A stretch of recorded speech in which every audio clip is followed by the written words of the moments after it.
जय श्री कृष्णा। राधे राधे। आपका मेरे YouTube चैनल पर स्वागत है। आशा करती हूँ सब खुश होंगे, मंगल होंगे।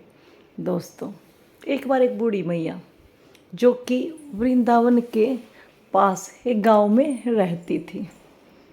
बूढ़ी मैया का दुनिया में कोई नहीं था। बूढ़ी मैया दिल्ली की रहने वाली थी, लेकिन बूढ़ी मैया ने अपना घर बार छोड़कर वृंदावन के पास एक गांव में कुटिया डाल ली थी।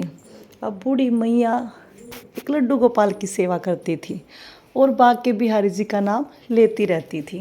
बूढ़ी मैया इतना प्रेम करती थी बांके बिहारी जी से कि शायद बताना मुश्किल है, बताया नहीं जा सकता। अब इन मैया को एक ही काम था, अपने लड्डू गोपाल की सेवा करना, अपने लड्डू गोपाल को भजन सुनाना, कीर्तन करना, बस यही अच्छा लगता था। बूढ़ी मैया को कोई और ख़ास काम नहीं होता था। बूढ़ी मैया को जब जो कुछ मिल जाता था वही खा पी कर अपना गुजारा कर लेती थी। वैसे बूढ़ी मैया कभी किसी से मांगती नहीं थी। तो ऐसे ही धीरे धीरे समय गुजरता रहता है। बूढ़ी मैया कभी परिक्रमा के लिए, वृंदावन की परिक्रमा के लिए जाती है, कभी बरसाना जाती है। ऐसे ही बूढ़ी मैया घूम फिर के अपना समय व्यतीत करती रहती है और अपने लड्डू गोपाल को, अपने छोटे से कान्हू को भी साथ में रखती है। जहाँ भी जाती है अपने लड्डू गोपाल को साथ रखती है। तो बूढ़ी मैया ने एक दिन सोचा कि बहुत समय हो गया है, मैंने वृंदावन की परिक्रमा नहीं की है। तो अपने लल्ला से पूछा, लल्ला चलें वृंदावन की परिक्रमा करते हैं? तो लल्ला ने कहा, हाँ मैया, बहुत समय हो गया है। तो बूढ़ी मैया ने एक अपनी कमर से चुन्नी को बांधा और अपने लड्डू गोपाल को उसमें बिठा लिया। तो बूढ़ी मैया को बस एक ही टेंशन थी, कहीं मेरा कान्हा कहीं निकल के ना भाग जाए, अपने सखाओं के साथ खेलने के लिए ना भाग जाए। क्योंकि मैया को लग रहा था कि आज मेरा लल्ला बोल रहा है कि मैया मुझे चाहे कितना भी रोक लेना, लेकिन मैं मेरे सखाओं के साथ खेलने के लिए ज़रूर जाऊंगा। बूढ़ी मैया को ऐसी फीलिंग आ रही थी। तो बूढ़ी मैया ने सोचा, चलो मैं ध्यान रखूँगी, नहीं जाने दूँगी। और अपने लल्ला को भी कहा कि लल्ला तुझे कहीं नहीं जाना है, मेरे साथ में रहना है, वरना यहाँ कहीं पर गुम हो गए तो मैं परेशान हो जाऊँगी।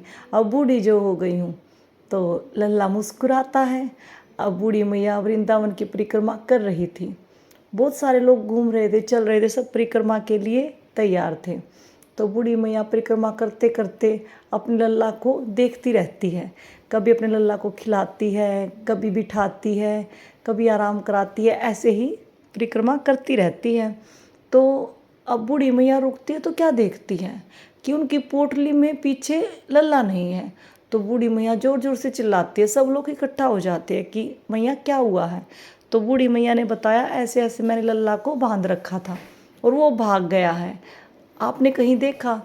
तो सब बोलते नहीं, लेकिन मिल जाएगा, आप चिंता मत करो, आपका लल्ला गया है तो घूम फिर के घर जरूर पहुंचेगा। अब बूढ़ी मैया रोते रोते जैसे तैसे अपनी कुटिया के पास आती हैं और जैसे ही कुटिया के अंदर घुसती है तो क्या देखती है, लल्ला बिल्कुल सामने अपने आसन पर बैठे हैं। तो बूढ़ी मैया भागकर अपने लल्ला को उठाती है और अपने गले से लगाती है और झूम जाती है कि लल्ला तुम कहाँ चले गए थे, तुम्हें नहीं पता तेरी मैया में इतनी क्षमता नहीं है कि अब तुझे ढूंढने के लिए घूमती फिरती रहे, और लल्ला तुम मुझे छोड़कर कहाँ चले गए थे। तो बूढ़ी मैया बताती है, जैसे उन्होंने अपने लल्ला को देखा उसे समझ में आ गया कि मेरा लल्ला अपने सखाओं के साथ खेल कर आया है। और दोस्तों, जब भी आप लड्डू गोपाल की सेवा पूरे मन से करते हैं, प्रेम से करते हैं, तो आपके लड्डू गोपाल आपके साथ कोई ना कोई लीला अवश्य करते हैं। सिर्फ आपका विश्वास मजबूत होना चाहिए। ईश्वर हमेशा आते हैं हमें दिखाने के लिए कि मैं तुम्हारे साथ हूँ, मैं तुमसे कहीं अलग नहीं हूँ, लेकिन उसके लिए हमारे विश्वास का होना ज़रूरी है। जब हमारा विश्वास मजबूत होता है, पूरा होता है, तो बांके बिहारी जी, हमारे ठाकुर जी अपने भक्तों के साथ ऐसी लीला समय समय पर करते रहते हैं। तो दोस्तों, आज के लिए बस इतना ही। तो मिलते हैं अगली वीडियो में। तब तक के लिए श्री कुंज बिहारी श्री हरिदास। राधे राधे।